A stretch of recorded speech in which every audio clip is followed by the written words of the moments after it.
Hi, folks. My name is Mike Messier. I'm guest hosting the Doomer Bloomer podcast this week, and I'm very happy to be guest hosting with our guest, Amanda Hill Ryall.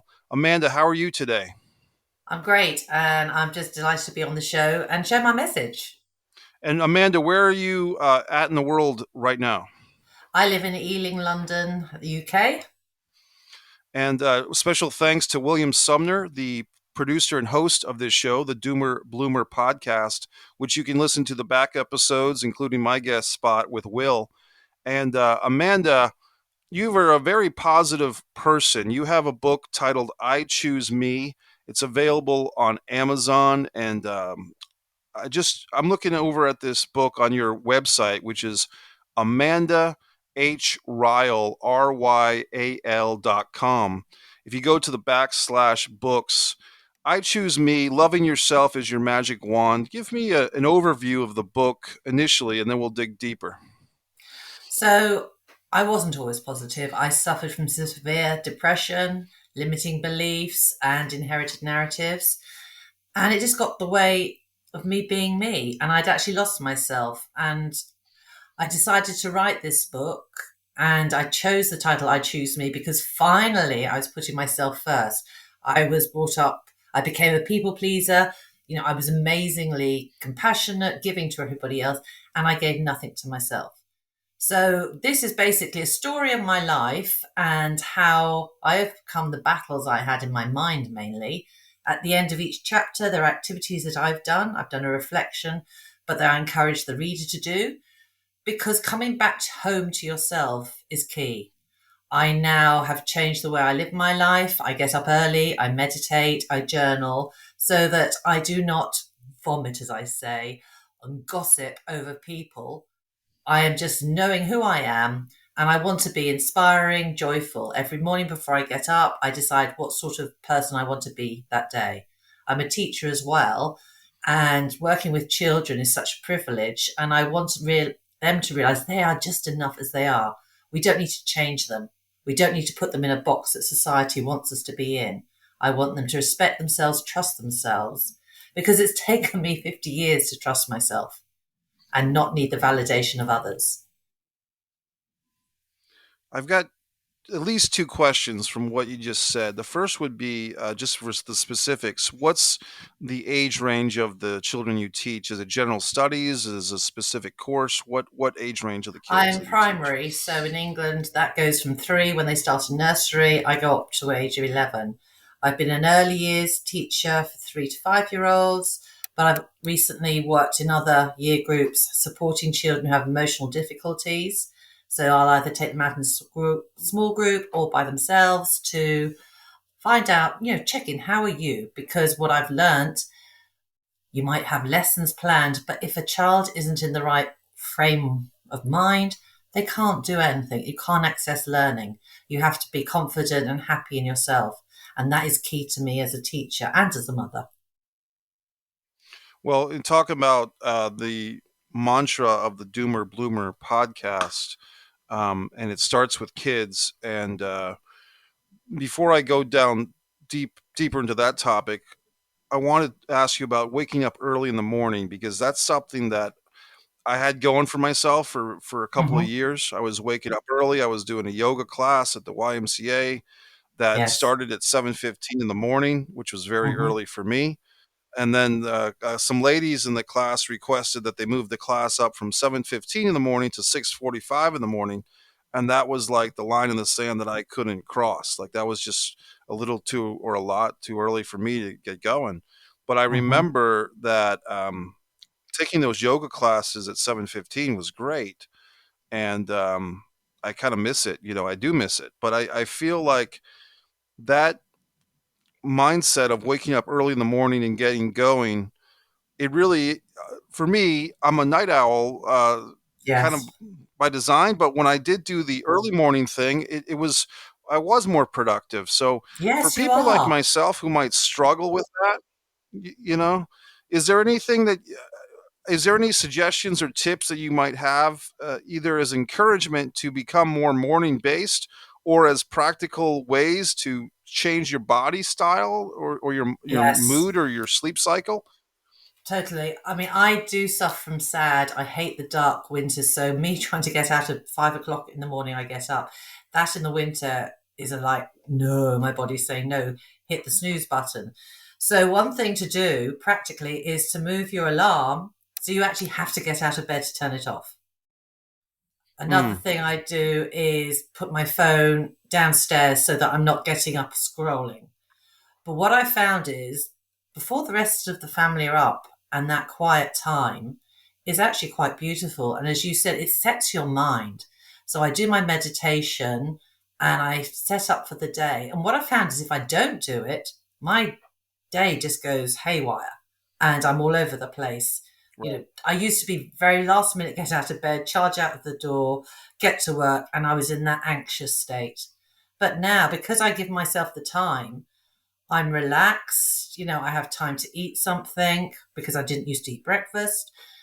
And I know it's, yeah, if you're not used to it, but it's just self discipline. And what I've learned is self discipline is love for yourself because our mind, our brain needs structure. And to be able to, you know, free yourself and to be in flow, ready for the day, it's the best thing I ever did. So try it out. You know, just give yourself, just do it for 2 days and see the difference. Then, if you've done that, congratulate yourself and try it Right. for a week. Small steps. We're not asking you to, climb Mount Everest on day one. It takes practice and training. To be honest with you, the first time I did Sure. meditation, I couldn't bear it because to me, the silence, because I was so busy and I used to have the TV on, the radio on, it was deafening to me and I just couldn't do it. I was antsy pantsy, couldn't sit still. But I thought, well, I didn't like it, but I'm coming back to it, coming back to it. And then I found what's inside of me because we've got everything we ever want in life inside ourselves. We were just never taught it. Well, that makes sense. And when you talk about childhood, and I hope it's not too personal, but in the opening pages of your book and so forth, it's mentioned that you were the third born of three daughters, and then you had a younger brother. And if I don't want to put words in your mouth, but from what I got out of it, the feeling that you were getting from your family is that your dad, in particular, really wanted a son. So we had Yes. your two older sisters first, and then you came about 7 years after your most recent sister was born. 7 years later, you came, and then they're like, "Oh, you still got to have that son." So they had one Yes. more child, which turned out to be a son, and that was it. But and the way that you described it, well, will you describe it to me because I found it pretty interesting and something that people can relate to. You go ahead and tell us more about that. Well, because my sisters were older than me, they were known as the girls. Robert and I were known as the kids. But because he got all the attention, as I saw it in my, I was a child, I couldn't process it all. Right. But I made a decision then that I wasn't wanted. I didn't belong. I was the odd duckling in the family that shouldn't be there. I even said to mom growing up, was I adopted? And she went, no, what gave you that idea? But my identity was totally lost. I didn't feel that I was accepted for who I was. Not that I had much grounding on that at the age of 3, 4, because I was 2.5 when Robert was born. But it was always, and when I was with him, I had to take responsibility. If he did something wrong, I got the blame. And I just thought Mm. it was most unfair. So, but that story stuck with me. And then, at school, I found it difficult to make friends. And I thought, I just don't belong anywhere. But that made me have or develop a self limiting belief that I'm not good enough, I'm unworthy, and I'm unlovable. And that has traveled Yeah. with me throughout my, into adulthood. And we all have some Sure. self limiting belief that we create as a child and carry on. And my, what my message is to let people understand where it came from and realize it's just a story we made up. It's not real. You are enough. We are Well, all enough. can I ask, and maybe it's kind of a tough question, maybe to answer without having all the people here to chime in on their thoughts, but do you think that you did make it up as a child, or do you think there was something to it? Because sometimes I feel like kids have instincts and feelings and emotions that are grounded in reality, and sometimes it's just a brutal, painful reality that the kid is facing. So I guess I just But asked that to you. Do you think yeah, there was anything to it, there or do you was think it did grounding make it in up? it because my mum, although she worked from home, she worked full time. She was a dress seamstress. So mum and dad was out of the hospital. He was a doctor. So they were just not available. They're called, I realise now that's called absentee parents. And my sisters were Hmm. asked to, look after me.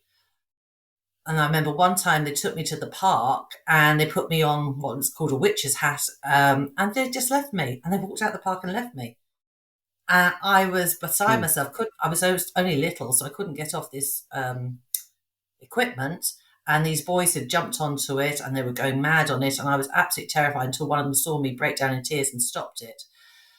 And I just didn't know what to do, but I started running towards the gate towards home. And then my sisters had come back because obviously they got come home. Mum said, "Where's Amanda?" And they went, "Oh, she's still at the park." And they got a right telling off.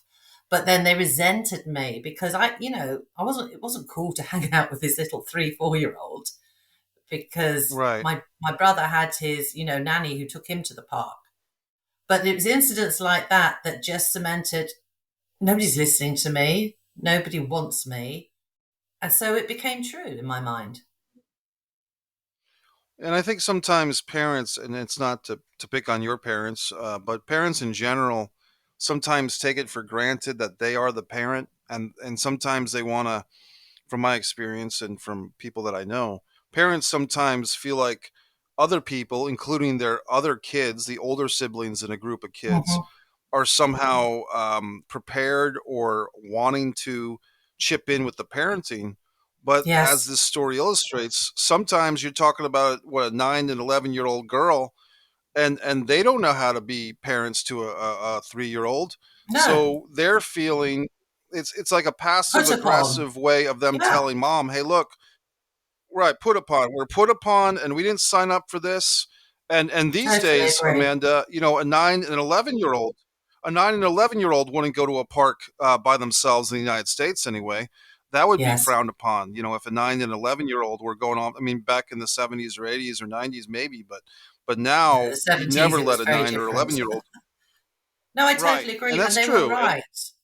But parents, this is what I get. You choose to become parents, and you have to put structures in place that that child feels safe. Safety, I've realized that feeling of security and love is paramount to every child.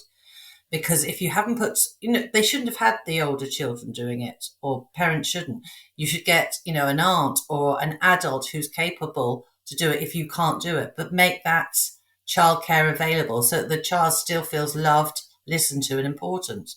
But you've hit the nail on the head. My sisters weren't responsible for me, and it was unfair of mom to do it, but that's all she knew. She knew she had to work. That was her solution. End of story. Yeah, and it's tough, and we're not here to crucify anybody, your folks or No, they did the people. best they could with what knowledge and what they had available to them. Right. And but I think that this story of what we would probably call a jungle gym in the USA, the witch's hat, which is I think is a cool term, but I think it's the same thing, a jungle gym or a witch's hat. Yes. I get the concept of it. It oddly enough reminds me of a scene from the movie Kramer versus Kramer, Hmm. which is Dustin Hoffman, Meryl Streep, where Yeah, I the Dust. remember that scene. Yeah, he's I he's got his do. his young son at the jungle gym, and he's with the pretty attractive female neighbor, and so he's just distracted for a moment, and the kid Mhm. falls off the jungle Falls. gym and chips a tooth, and the next thing you know, we're at the hospital. And then that whole scenario, which was a nightmare for the kid, for the father especially, but that Hmm. gets brought up in court and used against the father. Yeah. And of course the father's like, hey, I was the one that was there, like the Yes, kid. exactly. I was spending time with my son. Right. I'm the parent. I'm the parent that stuck around, and you're the one that took off. And I guess I'm thinking of that movie because I just spoke with my friend Tom Kane, who's a film producer who worked on Kramer vs. Kramer. So that interview will be on subscribe to Mike Messier YouTube channel. Amanda, what I like about your story is that, and we'll dig deeper, but people should know that there is the bloom to this which is your Yes. books. And you have, Yeah. if you can show them to camera again for my enjoyment, because you have not only your adult book, let's see that one first, the first book you wrote, I believe. Is I Choose Me with a lovely picture of Loving me. yourself is your magic wand. And Yeah, and we all have that. let's see the covers of the kids books, because you have several books for kids. I do. So there's Meet the Mood Munchers. So the Mood Munchers are characters that I've created to be all the emotions because when I'm working with children in school, they know happy, sad, and cross, and that's about it. But I want to bring up guilt, shame, fear, all of them, because there's nothing wrong with any emotion. So this one is, let me out of it because good girls don't get angry. That's what I was told. So I want to dismiss that story. And the recent one I've written is What Stops Love. And that is all the emotions go on holiday. And I use my own limiting beliefs that I had about shame and guilt, answering back to love because she needs rescuing. And they're sort of saying, oh, I can't do it. It's not my fault you haven't got a boat. And it's just a way for teachers, schools, parents to talk to their children. Oh, have you ever felt like that? And we are not our emotions. I thought I was my emotions and my thoughts. What I've realized is we are not our thoughts or emotions. They just come and go. And it's how we respond to them. But we have a tendency either to repress them or react, as in going with anger. I've also got another one which I haven't got here called Jitters Jumps, and I'm about to launch a book for teachers and a book for parents so that I can identify tips for parents because emotions are what make us fundamentally humans compared to animals. And to be able to express all emotions without judgment, without story, is my dream because then any child, take the story of me when I was little, I could have said I was scared in that part. Nobody asked me how I felt. We didn't discuss emotions. And so I made up a story in my head. And this is what we do as children because we don't have a safe person to talk to let it out. So these mood munchers, and I've got them as toys as well. I've used them in school. So I had a little boy who used to get into a right rage and he'd go into the toilets hitting himself. And I said, look, you're just angry. And anger's okay. He didn't. So I showed him Blaze, let him hold it. I said, well, you're angry at Blaze, so hit him. Because that's what you're doing. She said, you know, I couldn't do that. I said, but you do it to yourself. So why can't you? And Right. I said, you don't like this feeling. I see that. But look at him. He's a cute character. Say, I see you, I feel you, I love you, you're welcome here. And he did that. But what I was amazed, only 2 days later, when he was having a meltdown in the playground, I pulled him to a side. I said, guess who's come to visit? He went, Blaze. I said, so what are we going to do about that? And he went, I sit. He breathed a few times. He said, I see you, I feel you, I welcome you here. And he self-regulated himself in 2 minutes. And that was just gorgeous for me to see that. That's great. Do you have any of those toys on you by any chance, Yes, or any of hold those on. toys in arm's length? Sure. Folks, thanks for watching and listening to the Doomer Bloomer podcast. This is You guest can host see the Mike Messier pictures of taking over for Will Summer for the week. So you can Yeah, see I was seeing them in the pictures of them background. I there. think these are great. Yeah, So this is, I call her Smug. She's Pride because it's good to be proud of yourself, but then you can get arrogant. This is my Blaze. I love him. That's right. Blaze. And this one, which I think we all have as human beings, is Judd. So she's a question mark size, but I call her Judd. Wow. So I'm going to use these to create because I want to do a YouTube channel and I'm going to create little scenarios using emotions for children to watch and to understand. And I'm getting them created as smaller versions of those for children to buy via my website. So I'm really excited about that new adventure. Once again, on Amazon, how would people find your books on Amazon? Because I want them to make sure they know how to find them. Just look up Amanda Hill Ryall and you'll find there's 4 currently on Amazon. And by the end of the summer, there'll be, or by end of September, there'll be another 2. That's parents and teachers can use as a guideline to let's just start talking emotions and make them all normalized.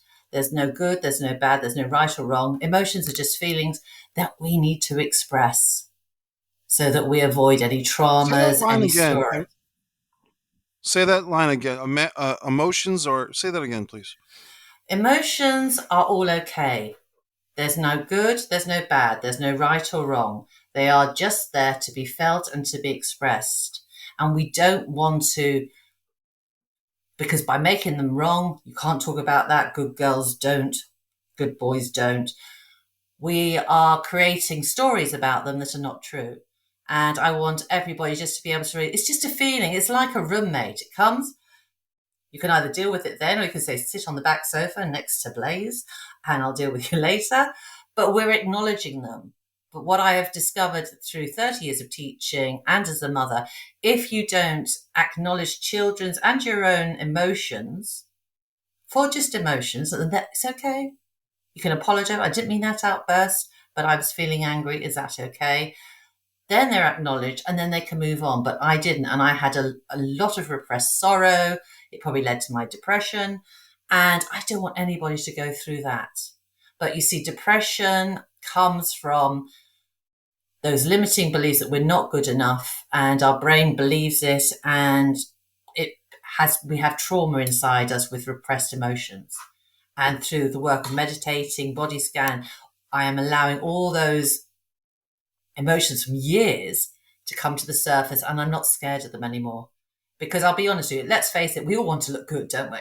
And I was a bit of a Sure. control freak and I wanted to look good all the time and to seem in control. And you can't be in control if you're having a big cry or you're angry. I did get angry with my son today. I just lost it with him.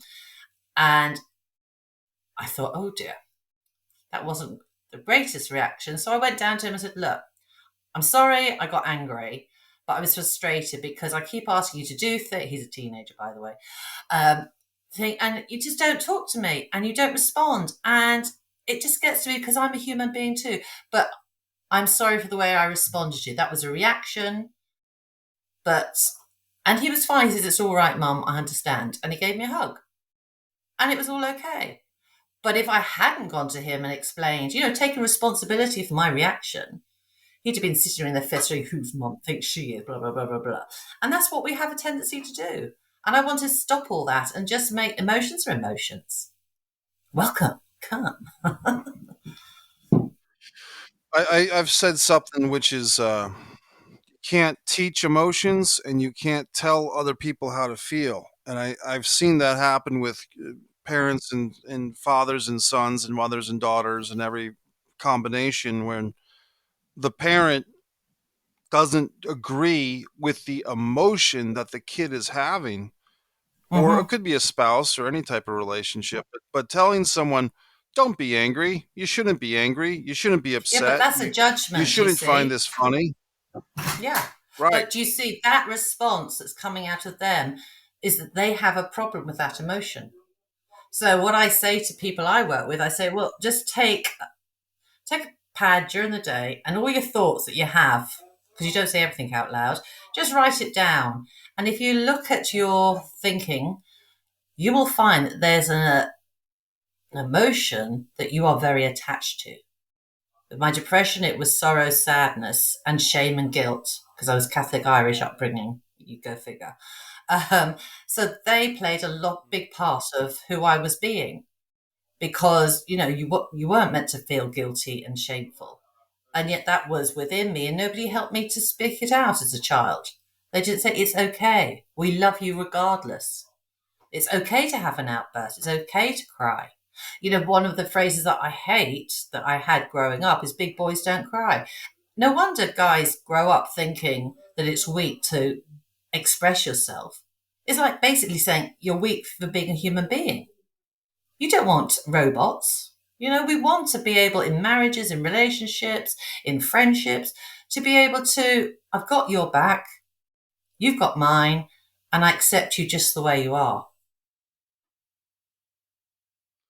Is there cultural differences in how emotions are shared or expressed? You mentioned I think you're basically leaning into the Catholic guilt thing, and Oh, if you've seen yes. like the filmmaker Edward Burns, the filmmaker, does a great job of having that with Irish American characters in his Hmm. movies. She's the one, and the brothers McMullen, one of which those guys is a friend of mine, Michael McGlone, who also I have two interviews with him on subscribe to Mike Messier YouTube channel from the brothers McMullen. And in those families, and see, I kind of grew up with a very, I would call it a weird, to me, it was weird, family setup. But to people that have these strong cultural identities, the Catholic Irish American family, or real Ireland family, people actually in Ireland, where shame and guilt, and can you talk about more about some of the different dynamics of that type of cultural differences in different families? Well, cultural dynamics, they come from traditions. And I am wanting to literally cut the generational ties to these stories. Because traditions that might have been helpful, 100 years, 50 years ago, they're not helpful now. I mean, my mom, if you didn't eat your food, she'd say, offer it up to the holy souls. And you go, what holy souls? Because believe in heaven. Now, me, I'm spiritual. I'm not what I call religious. I believe we're all connected with energy. But our parents and their parents told them there's a right way and a wrong way. You know, you can read the Bible, but the Bible is just a history book. The With religions, and I'm taking it down the religious with the um, shame and guilt, etc. If you see religion and God or source, whatever you want to, in the middle of a cube, on each side you've got Judaism, Buddhism, Catholicism, Hinduism, all of them. But what the actual real truth is just love and acceptance inside that. But man, in his wisdom, has changed it to say, no, if you're not doing it this way, this is what Allah wants, this is what God wants. It's absolute nonsense. They just want us all to accept each other. But parents use their religion, their traditions to threaten children. My mum didn't do that. Oh, my mum used to say, if you loved me, you'd get up and do it. It was emotional blackmail. And she'd obviously had it from her mum. And these things travel down the generational. And I wanted to stop there because I used to say, I didn't realize I was doing it because it's so unconscious. My husband said to me, "You're always blaming yourself, and it's always my fault, or it's not my fault." And it wasn't until my son was about 8 years old, and I went to ask him to get the milk out of the fridge, and he said, "I can't find it." It's not my fault. I said, "I only asked you to find the milk." I said, "Why are you saying it's the fault?" And he went, "I don't know." But Martin said, "But that's the language you've been using." And I wasn't even aware I was using it. This is what was the scary thing. So now I've changed it. We don't use the word fault or blame. We use responsibility.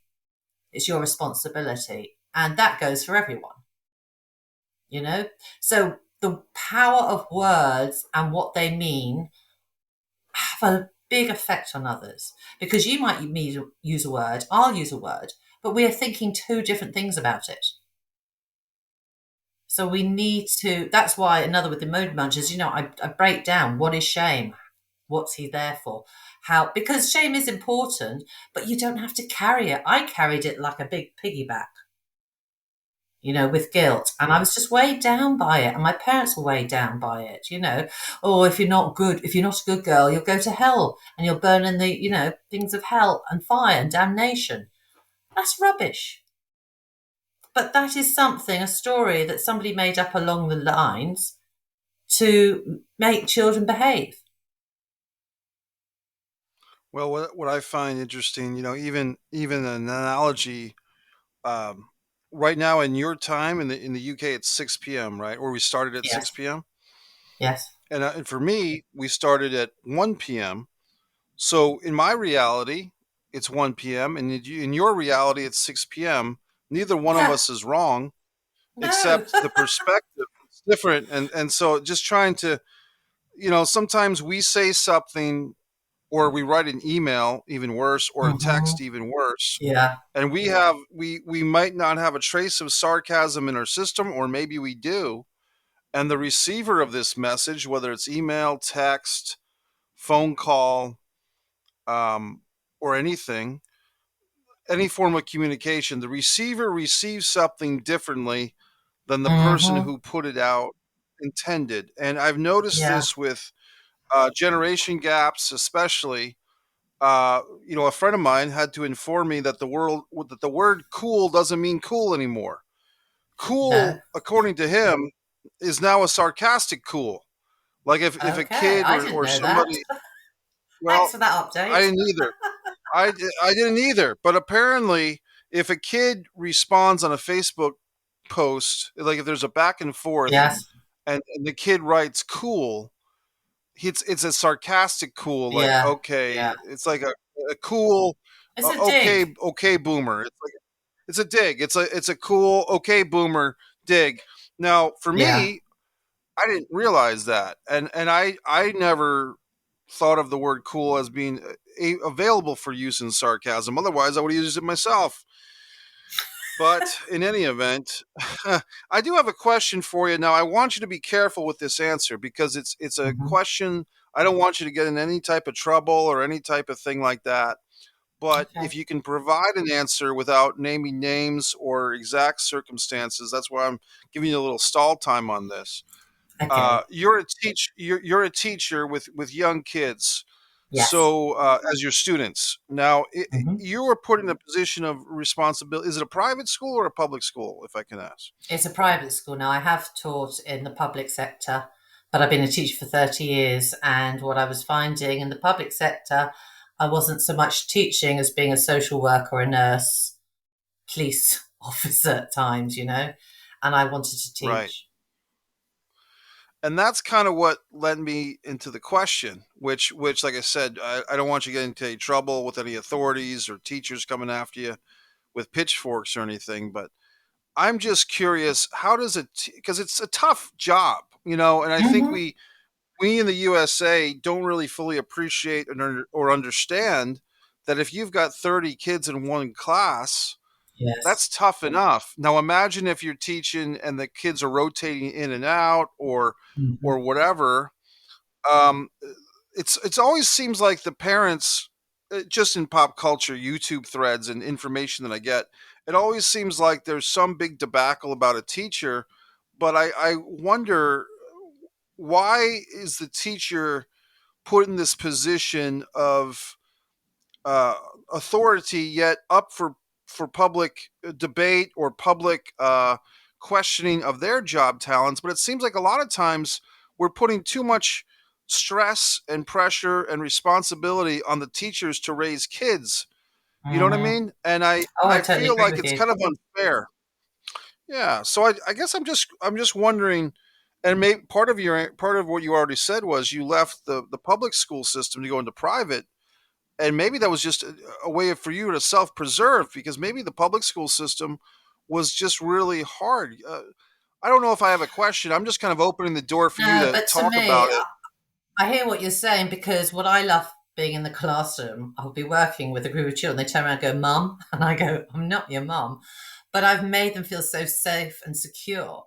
Now, my passion is children, so even if I've had a bad time outside my personal life, I leave that at the door and I step into the classroom.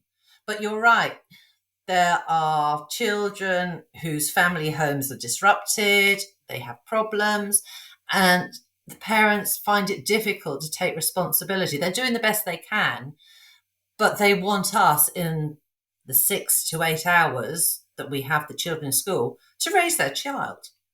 And as I say quite openly, it can't be done. You know your children best. And it's between home and school and making the links and coming together with the same agenda, with the same way of being that's going to raise that child because they need to go to school to meet friends, etc. It's good so that they're not just at home, in my opinion. But if home is saying one thing, school is saying another thing, that child is just going to get confused and the confusion is going to show up in behavior. And that is half the problem. I mean, in my day, I used to get hit because I wasn't bright. Because in my day, in the 70s, it was board and chalk. And if you didn't understand, you weren't allowed to back chat, you weren't allowed to ask for help. And I just was told I was stupid and I'd be lucky to get a job sweeping the streets. And, when I got hit, I'd go home to mom and say, Mom, I got hit today, because I knew I didn't deserve it just because I couldn't answer a maths question. And she'd say, well, must have deserved it. And she never backed me up. And yet now it's got so far the other way. Talk about swinging pendulums. If something goes wrong, there are some parents that will be straight on into the teacher blaming them. And that's a lost cause, because at the heart of it all is the child. And the child needs the adults to communicate openly and honestly and say, yeah, I find this hard. Can you help me here? Or what I do when I meet new parents, I sit them down and say, right, tell me how you deal with, upsets at home. What's your strategies? And then I tell them my strategies. And then we come together and form the best strategy for that child in that home. It's got to be a tough, it's a tough gig, and I feel once again that, and look, I had great teachers, I had bad teachers, and I Mm-hmm. had teachers, you know. So I, Yeah. I I'm not saying all teachers are great, but I'm definitely thinking that teachers like yourself are great and are doing the very best they can. Mm. And sometimes I feel like the parents, it's like some people, I hate to say it, but I just don't think are cut out for parenting. You know what I mean? But they do have kids. Listen, you And have now, to have a now license to buy a dog, but anyone can become a right. parent. And I've worked That's in a right. range of schools and seen all sorts of parents. Most of them are doing their best, but some of them, they had children for the wrong reason. They wanted something to love them. And what I'm finding, I said this to you earlier, we as adults are wounded children masquerading as adults because we have wounds, traumas. I'm not talking about big events, but rejection, separation, being told to be quiet, not express ourselves as children. And we've carried that. And what we're doing is transferring that onto our children. That's why I made a decision in writing my book. My generational inherited narratives of, woe is me, stopping now. I'm not transferring it to my child. I'm healing myself first so that I can step up to inspire children, inspire parents to be the best they are. Because how we were born was good enough. Interesting. If you could give a piece of advice to, say, parents out there that might be listening to this, the Mm-hmm. Doomer Boomer, the Doomer Bloomer podcast. Sorry, Will, I always get the Boomer and the Bloomer mixed up, but it's the Doomer Bloomer podcast. The host producer Will Sumner has trusted me to guest host for a week. If you could talk to the people listening who might be parents, Mm-hmm. and they might be looking at their parenting skills and saying, "Oh my gosh, I'm doing some of this stuff that they're talking about, and I'm being a little bit off with my parenting." Would you give them any suggestions to kind of correct path a little bit? The first thing, and I've had to learn to do this myself, so I'm speaking from my heart, is be compassionate with yourself. Parenthood does not come with a manual, okay? And I had a story, a good mother is, or a good father is, and that was based on my upbringing. You are the best parent for your child. Breathe, relax behind it. Stop trying to keep up with other people. Stop comparing.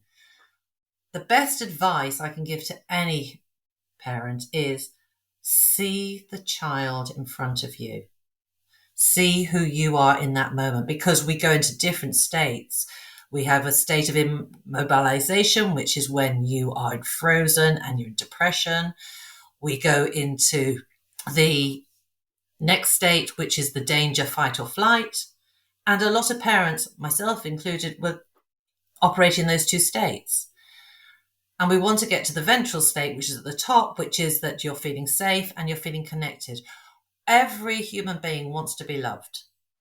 Right. Babies, they have proven that, you can feed, look after them, but if you don't pick them up, they will die. And as adults, we are still that wounded child inside. So give yourself a break. And when your child just comes to you, don't try to fix them. I was the greatest fixer. I used to fix my friends' problems until I realized nobody needs fixing. All you need to say to somebody is, I'm here for you. I will always be here for you. You're safe and I love you. It's a great expression, great words. Um, Now let's talk about your first book because we kind of got into the kids' books a bit.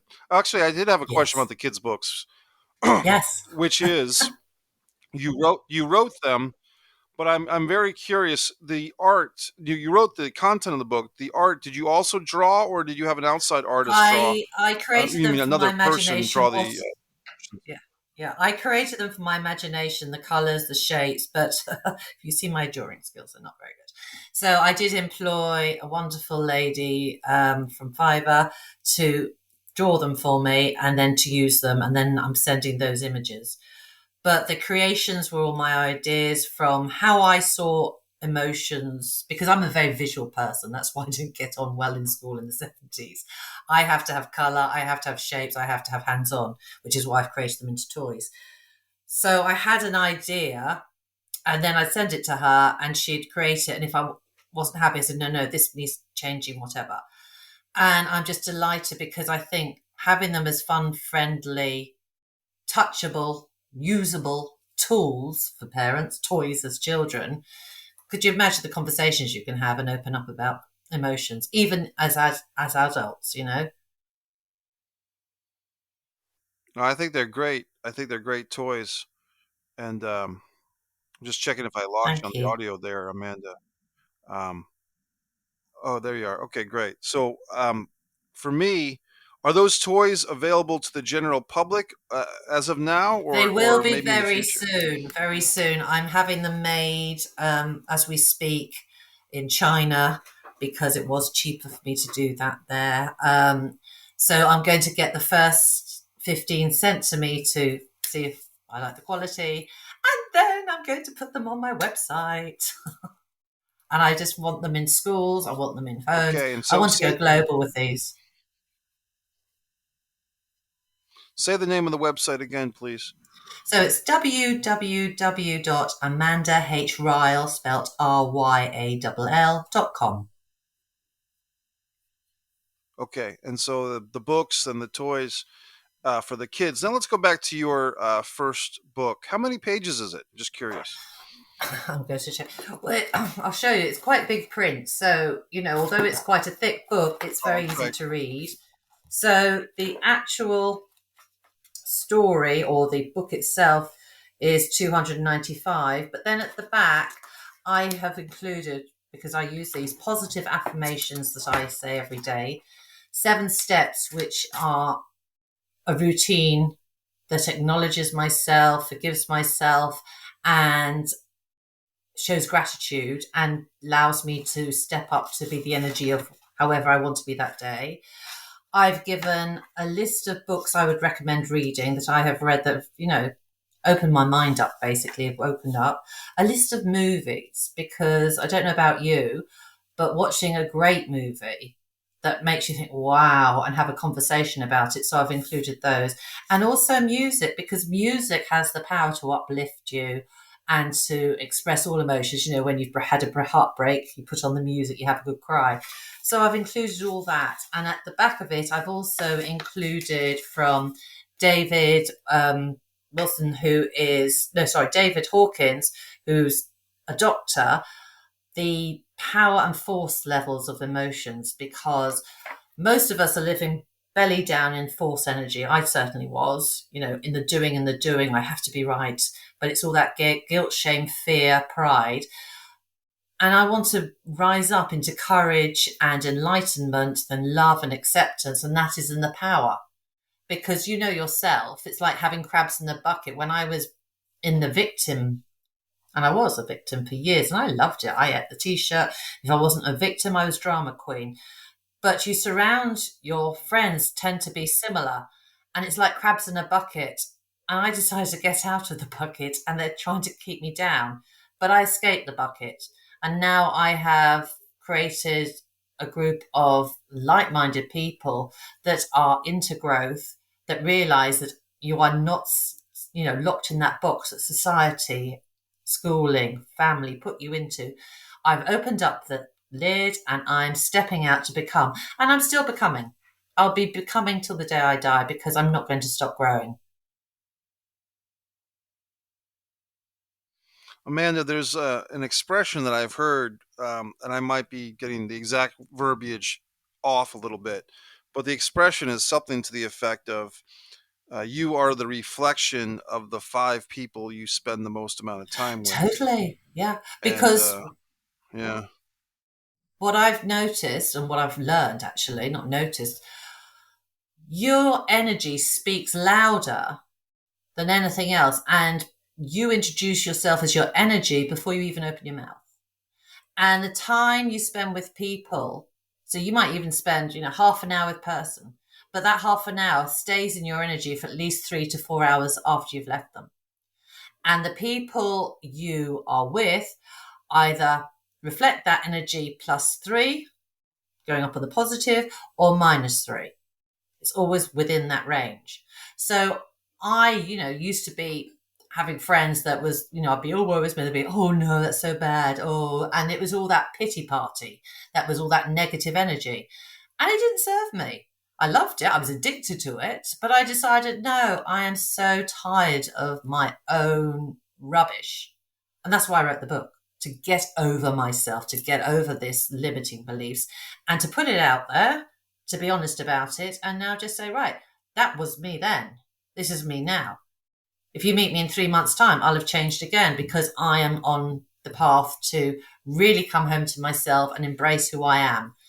The most amazing phrase that I was told that I had a right kick off at the time about was, "Thank you, but what you think of me is none of my business." And when I first heard that, everything was my business right. because what I realized is your opinion of me was more important than my own. I didn't even have an opinion of me, and that frightened me to my core. And that's what made me think, no, my God, I don't trust myself. I don't even know myself. It's time to come home, spend time with me, and find out what makes me feel loved for myself and where my value lies. Amanda, I want to ask you. And I have in the back of your book, you have a list of, and I appreciate you endorsing films in particular as a filmmaker myself. So I'm glad to see that you have a list of inspiring films, and maybe for your next edition, one of the Mike Messier movies will be on your list. But Oh, I want to ask hey. you, can you give me from your can you from your list? Can you give us not your whole list, but No. choose one book, one movie, and one film from your three lists? You see what I'm saying? Okay, the most powerful movie I watched was The Peaceful Warrior. I mean, I watched it again recently. I got a friend to watch it, and she was just blown away because you can see so much. And what that movie showed me is that we have an ego, and we're more addicted and attached to the ego than we are to our real essence and our soul. And also, it's not about the end product; it's about the journey we're on that's more important than the end place, the destination. For books, well, there's so many that I love. The one I did love was Rising Strong by Brené Brown, because I just think her whole approach is like, and Letting Go by David Hawkins. And Letting Go is all about emotions, and that was a tough read for me to begin with because I was stuck in my mind. But I've read it and I've read it again and read it again. These are books you can dip into again and again. But there are authors like, Gabrielle Bernstein. I remember during lockdown, I was out in the garden because I was furloughed, and I just absorbed these books. And it just opened my eyes. I Yes. feel that I've finally awakened and that the blinkers have been finally let off my eyes. And the final part, I think you had music too, right? CDs or Sorry. albums? Yes. So, do you like The Greatest Showman, the I don't know film? what that is. Who's the greatest showman? The Greatest Showman, with Hugh Hugh Jackman, The Greatest Showman, the film. But from now on, Uh, it's and about the it's about million, the Barnum and Bailey circus, right? Is it yes, about the circus? Yeah, okay, yes, okay, yeah, I that's know that. it. Yeah, So from now on is a very powerful song I loved, and A Million Dreams. And then the perfect one was This Is Me. And it was sung by Keela Settle. That to me just encompassed everything because she's finally coming home herself, owning herself unapologetically. If I did another book, it'd be called I'm Unapologetically Me. Maybe you Because should do having another that love one. and These, like you said, but yeah. it's like There's having always that so love much and more information. sorry, having that Go love for ahead. yourself and that trust in yourself. You don't need anybody else. If anybody else comes into your life, it's a blessing. But take care of yourself first, love yourself first, and then you're whole, and then you're ready to serve and give. I just wanted to the movie that you mentioned. The was it called The Peaceful Warrior? Yes. And I don't think I've seen that one, which I'm surprised. I remember reading a book that was titled The Way of the Peaceful Warrior. I don't know if that's the same It was content, like based if on the a movie true was based on the life. book or vice versa. Peaceful Warrior is based on a true life story of a teenager who was an Olympia, well, athletic and was going for the Olympics. And he had an accident. But it's about his journey with himself and getting over himself and his ego and what was possible. Basically, he was awakened through the movie, and it was just so touching and such a reflection for me to go, oh my gosh, yeah, I'm him. That's exactly what I've been doing. I want to wake up too. And with the Olympics going on now, we see so many of these Olympians from all over the world, and it's interesting to see the different stories. Well, Yeah, Amanda, I think totally. we'll wrap it up here. Thank you I so really much. do appreciate. Thank you, everyone. Please, uh, once again, I'll give out the website, and it's Amanda Ryall.com. And I'm going to spell the whole thing out. So bear with me, folks.